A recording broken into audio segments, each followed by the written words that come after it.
Langsung aja ya, kenalan lagi, nama aku Ellen May.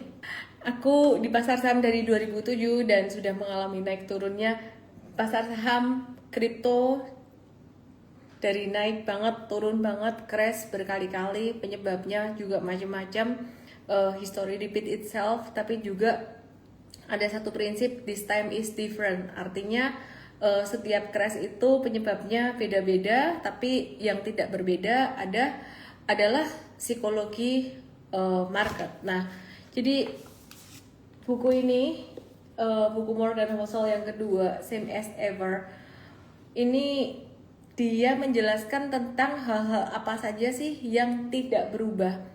Ketika ada banyak hal berubah, misalkan apa aja yang berubah? Yang berubah adalah penyebab crash, yang berubah adalah penyebab krisis. Tapi yang tidak pernah berubah adalah fear and greed manusia, ya. Jadi yang tidak pernah berubah adalah emosi, psikologi manusia, keserakahan manusia, rasa takut manusia. Dan itu yang kita pantau melalui chart harga saham. Jadi chart harga saham ini sebenarnya mencerminkan apa yang terjadi di market, psikologi market, baik institusi, big institution, the whale maupun retail. Ya, mencerminkan fear and greed retail dan institusi gitu. Oke, banyak yang nanya Petro, cuan dan macam-macam. Aku izin matikan komennya dan aku akan start. Kira-kira malam hari ini aku akan bahas apa ya? Aku akan bahas di poin-poin yang aku mau bahas nih, ada saham-saham Pak Happy Hapsoro ya. Jadi ada grup Hapsoro yang lanjut naik seperti Raja dan Ratu. Kemudian dari saham-saham properti seperti BKSL, LPKR, SSIA, BSDE yang udah mulai naik dan giliran gantian ya. Sekarang mulai gilirannya properti dan juga pulp and paper. Sebenarnya kalau aku melihat market ini bullish baik dari sektor komoditas energi maupun non energi. Intinya judulnya adalah komoditas. Yang bullish itu adalah komoditas. Tapi ganti-gantian, jadi kalau misalkan habis batu baranya yang gerak, terus kemudian ganti metals, habis metalsnya yang gerak, ganti EBT atau EV, nah kemudian habis itu ganti lagi pulp and paper gitu ya. Terus properti sendiri aku juga ngelihat udah mulai ada tanda-tanda perbaikan tren ya, tapi tetap terjadi satu rotasi gitu. Terus tadi ada beberapa yang bilang aku nyangkut ini. Saya mau kasih tahu dulu.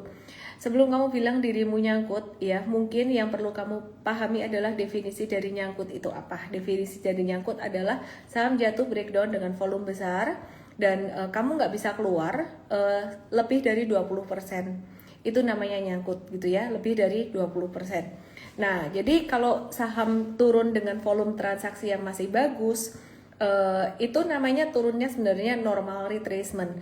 Yang jadi problem, yang jadi masalah adalah banyak orang nggak ngerti kenapa dia beli, cuman ngikut-ngikut doang dan nggak ngerti ini turunnya ini turun retracement doang atau ini turun benar-benar ada satu yang signifikan, volumenya besar gitu. Oke ya, nanti kita akan bahas. Jadi kamu kalau saham apa aja tulis di kolom question di sini di kanan bawah di IG aku, kita akan coba bahas. Nah, malam hari ini jam 9 bakalan dirilis data sentimen konsumen Amerika yang diperkirakan turun dari 55,1 ke 54. Artinya kepercayaan masyarakat melemah dan bisa membuka peluang penurunan suku bunga The Fed lebih lebar. Dan itu artinya berdampak positif buat pasar saham gitu. Nah, kenapa seperti itu? Sekali lagi, kalau ada penurunan suku bunga, duit di bank itu kan jadi imbal hasilnya makin kecil dan sebalik, jadi orang lebih memilih untuk berinvestasi di instrumen yang lebih high risk seperti contohnya di pasar saham. Kemudian yang kedua, ketika suku bunga turun, suku bunga di bank turun, harapannya pelaku bisnis itu banyak yang meminjam uang ke bank untuk mengembangkan bisnisnya. Nah, di Indonesia sendiri sebenarnya sudah diturunkan suku bunga itu sebanyak 5 kali gitu ya di tahun 2025 ini, harapannya untuk ngegenjot perekonomian. Tapi seperti yang dikatakan oleh Pak siapa ya? Ada di acara Investor Business Daily Summit, Investor Daily Summit ya, baru beberapa hari ini. Ada seorang tokoh, aku lupa siapa ya, tapi tadi aku lihat videonya. Beliau tuh mengatakan penting banget regulasi gitu. Jadi kepastian hukum, regulasi bukan cuman soal moneter atau fiskal. Fiskal itu penting, moneter tuh nurunin suku bunga itu moneter. Kalau fiskal itu perpajakan ya. Jadi tapi yang lebih penting tuh sebenarnya adalah kepastian hukum atau dari regulasi. Jadi banyak orang takut berbisnis, takut berinvestasi karena ya macam-macam, banyak ketidakpastian itu tadi gitu ya. Nah, jadi mungkin itu yang perlu diperhatikan gitu. Nah, terus ada update lagi hari ini, utang Indonesia itu menyentuh 9.138 triliun. Ya, jadi menyentuh 9.138 triliun. Wow. Ini aku kasih lihat gambarnya ya, rasio utang Indonesia terhadap PDB. Jadi rasio utang pemerintah 40% per Juni 2025, sekitar 39,86% tepatnya dari PDB. Secara total angka itu turun sedikit sih, 0,4% dibandingkan Mei kemarin. Cuman, nah ini teman-teman perhatikan di sini. Ini angkanya bakalan berpotensi meningkat terus sedikit demi sedikit dari tahun ke tahun ya. Yang di TokTok, yang di YT boleh lihat ke Igoy. Di Igoy ini ada chartnya ya. Jadi ada rasio utang terhadap PDB Indonesia gitu. Ini perhatikan di sini. Ini 2015. Dulu 2020 rasio utangnya lumayan tinggi ya, jadi sebenarnya melompat tuh dari 2019 ke 2020, dari 30,6 jadi 39,7. Ini COVID-19 waktu itu, terus sempat 41,1, udah membaik sedikit. Sekarang di 2024 terakhir 38,8, dan prediksinya 2027 ini jadi semakin besar. Oke. Bagaimana menyikapinya? Gak ada cara lain menyikapinya selain teman-teman tetap mempersiapkan cash. Jadi cash is the king. Ya, jadi yang nyebut Bapak Kiki Feriko ya, jadi dosen di bidang ekonomi internasional dan wakil dekan Fakultas Ekonomi dan Bisnis UI, FEB UI. Ya, jadi beliau menjelaskan dalam konsep buku The General Theory of Employment, Interest, and Money, karya John Maynard Keynes, yang menggambarkan tuh 3 gunung ekonomi. Ya, yang pertama gunung sektor real, puncaknya adalah lapangan kerja, dimana artinya nggak ada cara lain untuk memperbaiki sektor real dengan meningkatkan lapangan kerja. Nah, untuk meningkatkan lapangan kerja ini diperlukan apa? Yang kedua, investasi dari investor-investor besar di sektor real pastinya. Nah, terus yang kedua adalah gunung sektor keuangan, puncaknya adalah interest rate atau suku bunga itu sendiri, dan itu yang udah dikerjakan oleh BI. Yang ketiga adalah gunung sektor moneter, puncaknya adalah money atau capital flow, arus modal. Gunung pertama, gunung sektor real, itu yang perlu sangat diperhatikan sekali gitu. Jadi itu yang tadi saya sempat mention ya. Terus 192 perusahaan domestik dan asing itu saat ini lagi minat dengan proyek W2E Danantara, dan ada OASA di dalamnya. Jadi Danantara itu lagi gencar menjalankan proyek waste to energy, ya kan? Jadi untuk mengubah sampah menjadi listrik dengan target total 33 proyek senilai 91 triliun di seluruh Indonesia. Proyek awal itu di 10 kota bakalan diluncurin di November. Nah, banyak orang yang ngelihatnya tuh cuman Toba aja, dimana Toba juga bagus. Lihat di Igoy aku, ini perhatiin ya, Toba tuh juga bagus, dia sideways, breakout, dan ada retracement sedikit di sini. Ini patternnya masih konvergen, masih cakep. Jadi kalau masih mau buy, sekali lagi saya tidak suruh kalian buy. Nanti jangan sampai turun 1-2% terus kalian bilang nyangkut. Wah, itu kan artinya nggak paham ya. Sebenarnya definisi nyangkut itu apa ya? Kan malu gitu loh, turun 1-2%, volumenya kecil. Itu kalian bilang nyangkut. Itu artinya ya itu ketakutan, nggak ngerti. Resikonya ini sampai ke support bisa 6%, breakdown dari support bisa 10%. Gitu ya. Jadi kalau kamu beli sekarang ya sampai ke area stop loss jaraknya lumayan jauh sekitaran 10% gitu. Tapi Toba patternnya masih menarik gitu, dan selain Toba seperti yang saya sempat bahas beberapa waktu yang lalu, OASA dan juga MHKI, ini adalah saham yang juga diuntungkan dari waste to energy ya. Jadi perhatikan di sini ya, ini supportnya sekitaran level 276, jadi ada potensi dia akan, kalau misalkan ke 276 itu area yang lebih low risk dibandingkan dari area saat ini gitu, karena sekarang agak-agak nanggung dan MHKI udah tinggi, mungkin udah rawan profit taking, jadi jangan dihajar. Dan perdagangan terakhir hari ini 10 Oktober tadi ekornya juga udah tinggi banget gitu ya. Oke, terus kemudian kita akan lihat saham WiFi. WiFi ini dia lolos lelang dan meluncurkan WiFi 7 setelah bersaing ketat dengan Telkom dan Ekamas Republic Search WiFi ya.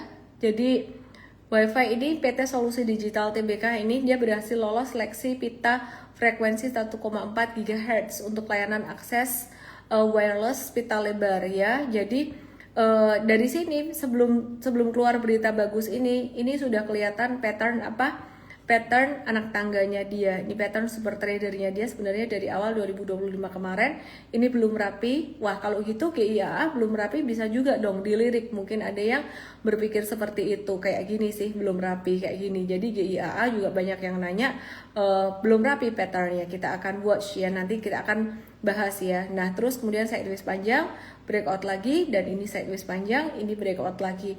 Apakah ini bisa dibilang sebagai tarikan pertama? Saya bilang bisa dianggap sebagai tarikan pertama. Karena apa? Karena sideways sebelumnya yang di TokTok yang di YT ke Igoi aku @LMB_official, karena sideways sebelumnya pada sebelum bulan Juli ini sidewaysnya volumenya sangat kecil sekali, hampir tidak ada liquidity, dan liquidity-nya membaik dari 18 Juli. Kita sempat ada exit ya di sini ya, karena sideways-nya panjang banget, dan kita masuk lagi, M-Trade masuk lagi pada tanggal 3 Oktober kemarin dengan max price-nya di 31.30. Kurang lebih seperti itu. Dan kemudian untuk WiFi sendiri ya, ini untuk jangka pendeknya tadi kita ada buyback, untuk jangka menengahnya kita ada masuk beberapa hari yang lalu. Sebenarnya WiFi kita ada sempat masuk dulu pas di breakout sebelum ini, tapi kemudian sideways banget.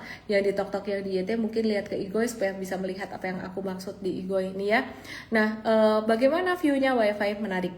Dan tadi pagi kita sudah bahas di morning briefing M-Trade, ini menjadi salah satu watchlist yang bagus untuk kita semua gitu ya. Jadi hari ini tadi kita ada buy jangka pendek, yang jangka menengah sudah buy beberapa hari yang lalu di tanggal 3.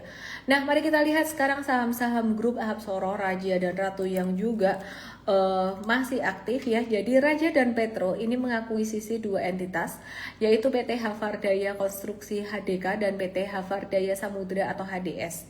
Dan porsi kepemilikannya Raja itu 49% dan Petro 51%. Tujuannya adalah memperkuat bisnis infrastruktur lepas pantai dan juga logistik maritim gitu.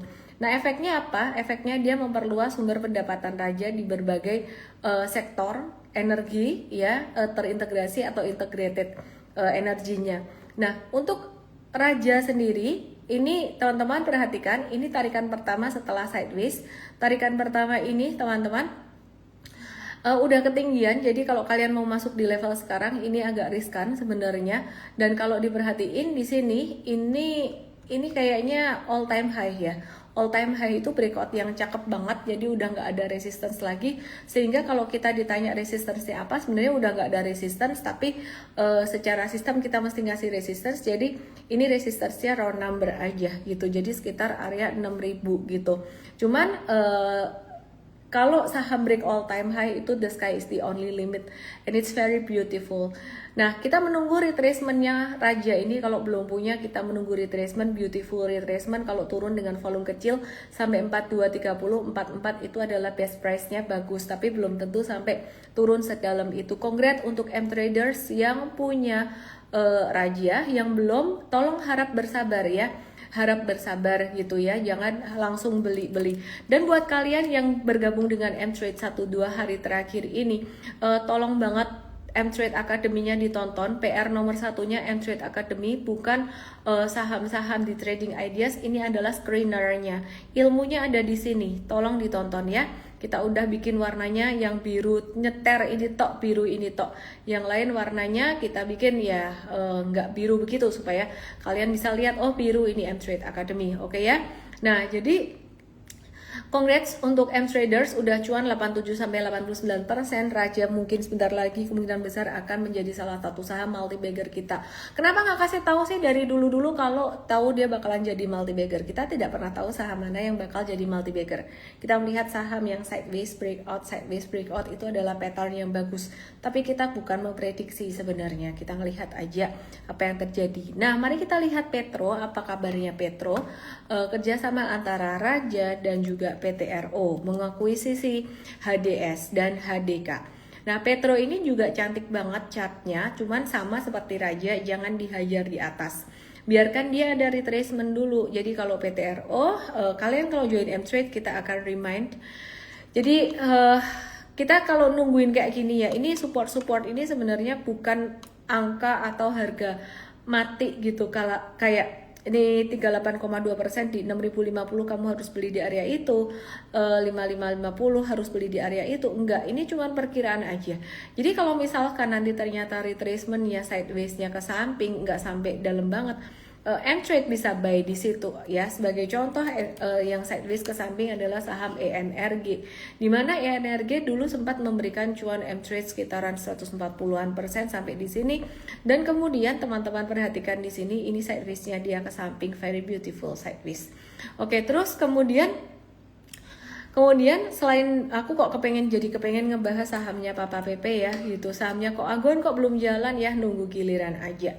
Ngomong-ngomong kita habis cuan dari sahamnya kok Aguan juga nih ya.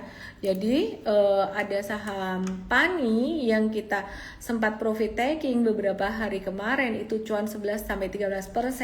Jangka menengah, kenapa jangka menengahnya Pani kita tidak hold lama? Karena kita ngelihat kok kayaknya ada tanda-tanda distribusi lumayan kuat beberapa hari sebelumnya, jadi naiknya nggak terlalu kencang gitu. Kita ke saham kok Aguan dikit, karena tadi ada yang nanya, kok sahamnya kok Aguan belum jalan gitu ya. Sebenarnya jalan juga kok, ini CBDK ini jalan, cuman 2 hari ini ada retracement, dan kita ngelihat retracementnya ini termasuk retracement yang masih normal-normal aja gitu. Oke, kita balik lagi yuk ke sahamnya Pak Happy yang bikin happy Hapsoro yang bikin happy di sini ya.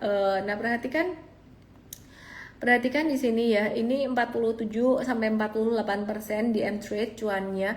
Loh, kok bisa sih dapat info dari mana? Kita murni pakai chart, kita ngebaca pakai chart ya. Jadi nggak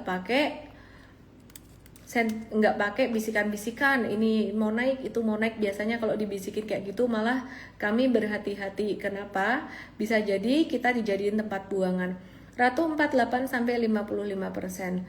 Ya, jadi kita cuan 48-55%, dia bergerak belakangan, kita menunggu retracementnya Ratu gitu. Anak usahanya Raja yaitu Ratu, PT Ratu Prabu Energi, itu IPO di Januari kemarin gitu, jadi masih baru. Raja tuh masih megang 70% sahamnya Ratu, jadi tetap dapat kontrol dan manfaat dari pertumbuhan Ratu gitu. Nah, dana IPO Ratu ini bisa ngedorong ekspansi migas, otomatis bisa mendorong kinerja Raja juga gitu. Tunggu retracementnya, dan menarik banget ya kalau kita bahas sahamnya Pak Hapsoro, kayaknya kita harus bahas Bufa ya. Tapi Bufanya ini lagi disuspend sampai tanggal 3 Oktober padahal cakep banget chartnya. Ngomong-ngomong saham yang di suspensi, nanti aku akan bahas Teens, tapi aku mau bahas dulu Ratu, balik ke Ratu dan Raja lagi. Ada kabar bahwa sebagian saham Ratu itu didivestasi. Jadi Raja telah mempertimbangkan langkah strategis baru, termasuk kemungkinan akuisisi bisnis LNG untuk memperkuat portfolionya di sektor energi. Nah, Pak Happy Hapsoro, pemegang saham utama dari pihak yang punya kedekatan politik, kan beliau suaminya Ibu Puan, ya, dilaporkan melepas 500 juta saham Raja. Loh, kok malah dilepas, yang menurunkan porsi kepemilikan beliau menjadi 16,41%. Nih ya, tapi harga sahamnya naik. Nah, terus Raja ini dia lumayan rajin bagi dividen, dan untuk 2025 forward ini asumsinya dividen payout ratio 60% atau dividen dari total laba 60%, itu dividen yieldnya 4,58%. Nggak besar sih, kecil kalau dividen segitu menurutku ya. Terus Ratu, tadi masih Raja dan Ratu. Jadi Ratu ini mempertimbangkan ada langkah korporasi yang baru gitu ya. Jadi yang dipertimbangkan adalah menerbitkan surat utang atau bonds, tapi masih ada opsi lain yang terbuka gitu. Jadi masih dalam tahap kajian gitu ya. Terus ya kayaknya kita akan coba lihat saham Pak Hapsoro yang lain ya. Jadi mungkin kita lihat Minah ya, Sanur Hasta Mitra Tbk ini juga naik, jadi tapi liquidity-nya kurang ya. Terus ada saham yang lain, ini cuma sekedar tahu aja, jangan dibeli gitu ya, karena liquidity-nya gini banget. Namanya sahamnya kodenya sini, Singaraja Putra Tbk. Terus uang ya, uang itu PT Pakuan Tbk gitu. Ini sempat naik terus kemudian turun. Ini bukan untuk disuruh beli, cuman maksudnya ini dikasih tahu aja saham-saham beliau ya. Ada saham PSKT juga, kode sahamnya itu punya beliau gitu ya. Terus kemudian Bufa yang tadi lagi hari terakhir perdagangannya, Bufa itu pada tanggal 3 Oktober dia mengakuisisi anak usaha SMRA, Sumarekon Agung Tbk di sini ya. Jadi ngakuisisi anak usaha SMRA atau Sumarekon Agung Tbk. Terus kemudian mari kita lihat Teens yang juga disuspend. Ya, ini habis dibuka disuspend lagi gitu. Padahal Teens ini di M-Trade sudah menjadi salah satu multi bagger kita. Udah cuan berapa persen nih? 180%. Mari kita lihat ya. Ini hold Teens ini udah cuan 175 sampai 186%. 175 sampai 186% gitu. Oke ya, perhatikan di sini. Ya, jadi 170-an persen lah, kurang lebih 170 180 mungkin ya. Nah, jadi wait and see dulu aja lah ya. Jadi tunggu dibuka suspensinya. Oke, aku kepengen ngebahas saham Medco nih. Medco dari minyak ke gas dan energi hijau. Semester 2 jadi titik balik, dan ini kenapa dibahas nih, justru ada retracement yang bagus banget. Belum tahu retrace-nya sampai berapa, jangan nangkep pisau jatuh dulu gitu ya. Jadi ada kemungkinan retracement-nya bisa lebih turun lagi sampai ke level 14.25-an. Jadi labanya turun tajam, tapi arah bisnisnya dia berubah gitu. Jadi laba bersih Medco memang anjlok ya, 81,5%. thank you gift-nya di semester 1 2025 ke 30 juta US dollar. Ditok-tok di YT langsung ke Igoy, aku lihat chartnya. Akibat harga minyak global turun dan biaya eksplorasinya naik 86%. Tapi perusahaan ini mulai Medco ini mulai mengalihkan fokusnya dari minyak ke gas domestik gitu, dan energi terbarukan yang lebih stabil buat jangka panjang. Nah, kalau kita bicara soal energi baru terbarukan ya, ini juga menjadi salah satu yang diperhatikan juga oleh pemerintah gitu. Jadi salah satu yang sering dibahas oleh pemerintah juga EBT. Nah, semester 2 2025 ini bakalan jadi momentum pemulihannya Medco karena akan nambah produksi dari koridor PSC yang diperkirakan bisa naikin EBITDA-nya dia 5% dan juga mendorong produksi gasnya Medco itu naik 20-25%. Kesimpulannya, Medco itu sebenarnya masih menarik meskipun dia turun beberapa hari ini dan banyak orang yang fokusnya cuma ngelihat saham yang hari ini naik doang. Padahal saham yang hari ini naik, mungkin naiknya udah ketinggian, justru kita harus tunggu turunnya atau retracement-nya gitu. Nah, terus ada transformasi lewat hilirisasi tambang, jadi anak usahanya Aman Mineral atau AMMN. Anak usaha MMN itu menargetkan smelter Precious Metals Refinery atau PMR yang beroperasi di Juli 2025, kapasitasnya awal 50%. Nah, ini adalah langkah penting untuk strategi hilirisasi yang nambah value yang bagus gitu ya buat produk tambangnya. Medco juga masuk ke energi hijau, jadi sekarang trennya lagi banyak yang masuk ke green energy ya. Jadi Medco ini masuk ke green energy juga lewat proyek Sokon geothermal gitu. Jadi perhatikan di sini tidak hanya jadi tidak hanya PGEO ya, Medco ini juga mendapatkan sentimen yang positif gitu ya. Jadi dari geothermalnya dia. Oke, jadi mungkin kalau bisa ditunggu di area sekitaran 14-20-an jika masih turun dengan volume kecil, itu cantik beautiful, jadi masih oke. Oke ya, jadi jangan beli di pucuk-pucuk. Oke, terus kemudian tadi di awal live ada yang bilang nyangkut di bumi, saya tidak tahu Anda beli di berapa. Jika Anda beli di pucukan di sini, Anda nyangkut, ya itu definisinya nyangkut. Tapi kalau Anda baru beli kemarin, Anda baru beli tadi, itu bukan nyangkut. Jadi Anda harus paham mana yang namanya normal retracement, mana yang turun signifikan. Penting banget kalau Anda udah masuk ke saham, Anda harus belajar. Nggak boleh main tebak-tebak buah manggis doang ya.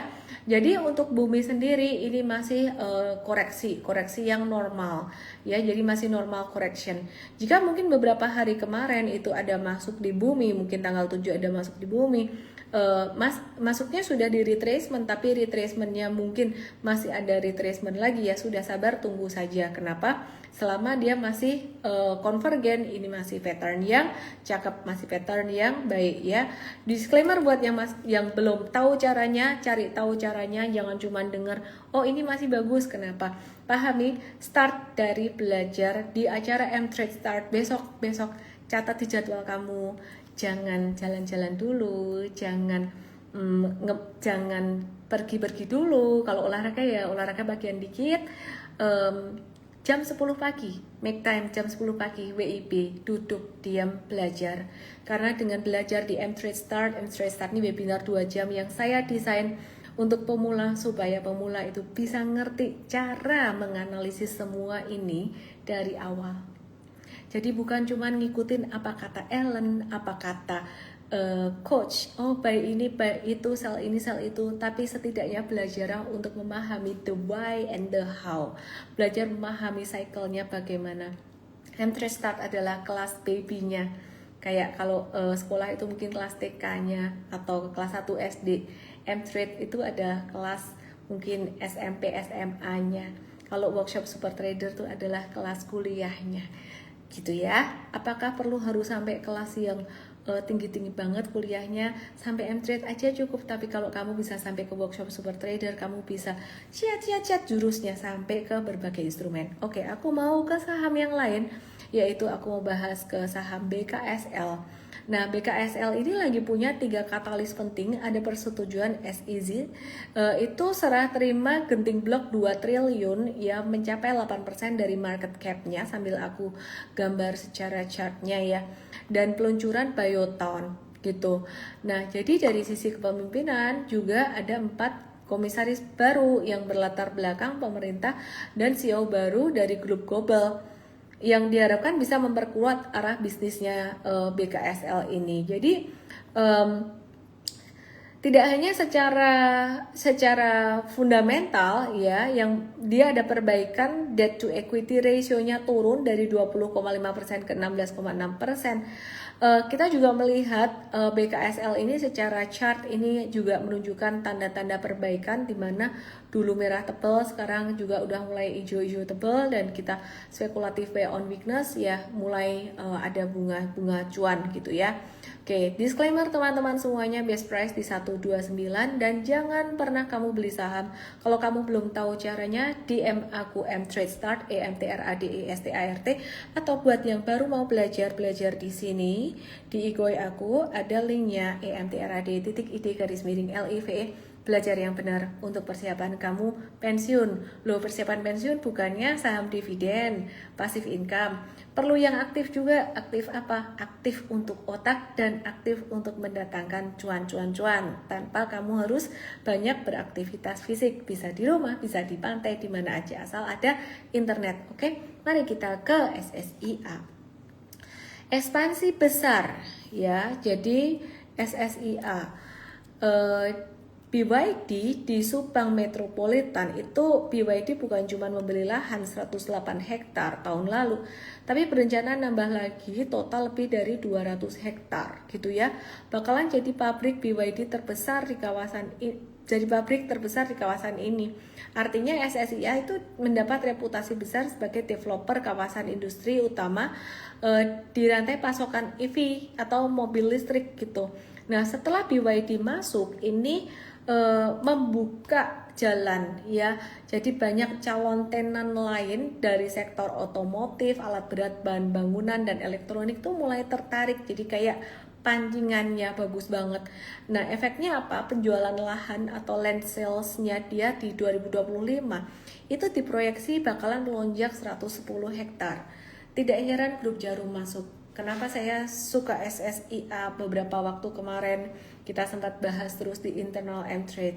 Kalau Grup Jarum masuk itu saya melihat sesuatu, karena saya melihat mereka itu ketika berinvestasi atau membeli suatu tuh yang dilihat apa ya, memang potensi keuntungan. Ada beberapa investor yang melihat potensi apa, valuasi. Jadi oh ini kayaknya valuasinya bisa naik, mungkin bisa jualan di atas, exit dari valuasi. Tapi kalau Grup Jarum kok saya melihatnya lebih fokus pada cash dan juga mungkin dividen gitu, pada peluang bisnis, benar-benar pada peluang bisnis. Jadi saya tertarik di sini gitu ya. Oke, terus disclaimer, kalau sampai nanti turun lagi dikit terus jangan stres, aduh nyangkut atau gimana. Yang paling penting kamu harus tahu caranya. Kalau belum tahu caranya, cari tahu caranya dan nggak usah terburu-buru masuk ke saham. Terus kemudian ada pembangunan jalan tol Patimban dan Subang dan juga reopening Hotel Bintang 5 Paradisus Melia Bali. Ini juga sentimen positif, dukungan dari Grup Jarum dan Barito. Ini juga sentimen positif buat SSIA, tapi kayaknya saya jangan terlalu banyak bahas saham ini ya. Nanti jadi too much expectation, too much masuk ke sini. Saya kepengen ngebahas saham yang lain, ada LPKR. Ini chartnya tidak secakep SSIA, tapi hari ini sudah mulai ada tanda-tanda. Ya, jadi LPKR ini melakukan divestasi saham di Siloam International Hospitals atau Silo di akhir 2024 dan menurunkan kepemilikannya dari 58% jadi 29%. Gitu ya. Terus aku kepengen lihat saham properti yang lain. Jadi hari ini judulnya mungkin selain saham grup Konglo, masih saham grup Konglo, aku kepengen ngebahas sektor properti. Nah, di sini kalau kalian perhatikan BSDE ini sebenarnya ada pattern pennant besar sekali.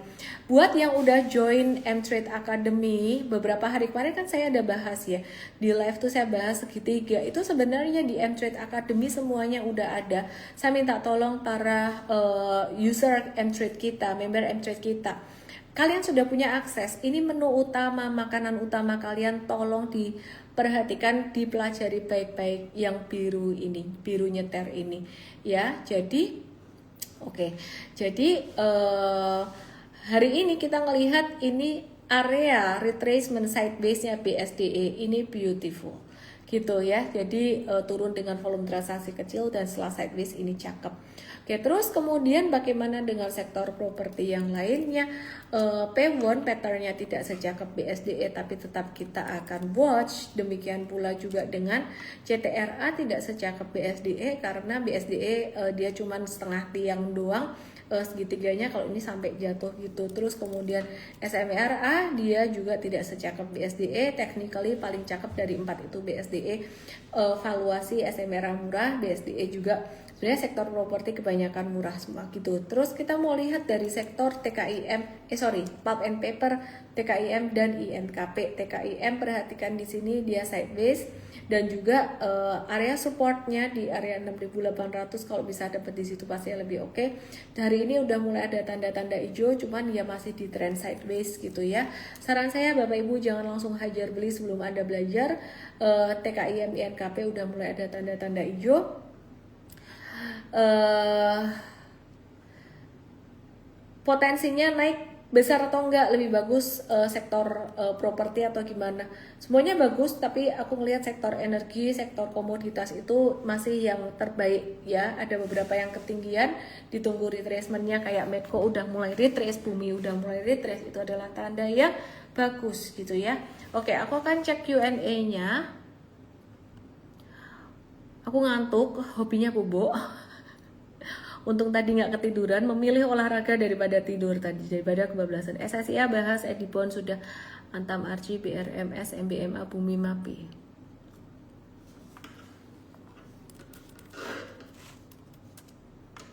Antam lagi sideways. Wait and see dulu. Kalau mau detail, dibahas lebih detail ada di M-Trade. Artinya masih uptrend, ini turunnya masih normal. Ada breakout dikit beberapa hari kemarin. Ini kayak jadi puncak, padahal beberapa hari kemarin breakout kecil ya. Terus Antam Arci apa tadi? MBMA Bumi Mapi. MBMA lagi bentuk flag kecil, trennya masih naik sebenarnya, jangka menengah. Bumi lagi retrace, cakep, biarin dia retrace. Justru kalau masuk pas retrace kayak gini lebih aman buat teman-teman pemula. Mapi terlalu sideways, kok kayaknya belum menarik ya. Oke, thank you semuanya yang udah TPIA cuan, tahu-tahu banyak yang nanya TPIA cakep loh hari ini. M-Trade tadi ada, masuk lagi, remind lagi untuk TPIA-nya. Cuan bagaimana? Cuan tunggu retracementnya aja udah ketinggian. Oke deh, thank you semuanya. WiFi kenapa bisa meroket? Udah dibahas tadi di awal banget WiFi ya, dia ada sentimen menang lelang, jadi lolos lelang meluncurkan Wi-Fi 7 gitu. Jadi bersaing ketat dengan Telkom dan Ekamas Republik ya. Wi-Fi berhasil lolos pita frekuensi 1,4 GHz untuk layanan akses wireless pita lebar udah dibahas. Dan M-Trade sudah masuk beberapa hari yang lalu untuk jangka menengah. Thank you semuanya, belajar caranya, jangan cuman dikasih ikannya doang ya. Jadi belajar cara memancingnya juga, belajar di M-Trade Start, cara trading, cara membaca semua ini, siklus market, awal dari langkah sukses kamu dalam trading, tidak hanya saham tapi juga mungkin memantau mata uang dan lain sebagainya. DM saya M-Trade Start, dan acaranya besok Sabtu 11 Oktober jam 10 pagi. DM saya M-Trade Start untuk nanti dikasih linknya sama tim saya, dan kalian daftar, ikutin link itu, daftar di link itu, atau bisa di URL ini. Ellen, aku belum dapat link buat besok live. Ini linknya, emtrade.id/live, emtrade.id/live, atau kalau males nulis itu just ketik aja M-Trade Start, EMTRADSTART di DM Ikoy aku. Dadah. Miss, BCA lower low dumping distribution, asing masih lepas terus, gimana menurut Miss? Simple, Big Banks ya. Big Banks itu bicara soal kepercayaan asing terhadap Indonesia. Jadi kalau kemarin ada sentimen positif sedikit ya, US stock dikit, Miss, ngantuk aku. Ngantuk banget. US stock dikit boleh kasih. Bentar, aku lihat tim aku ada screening apa hari ini.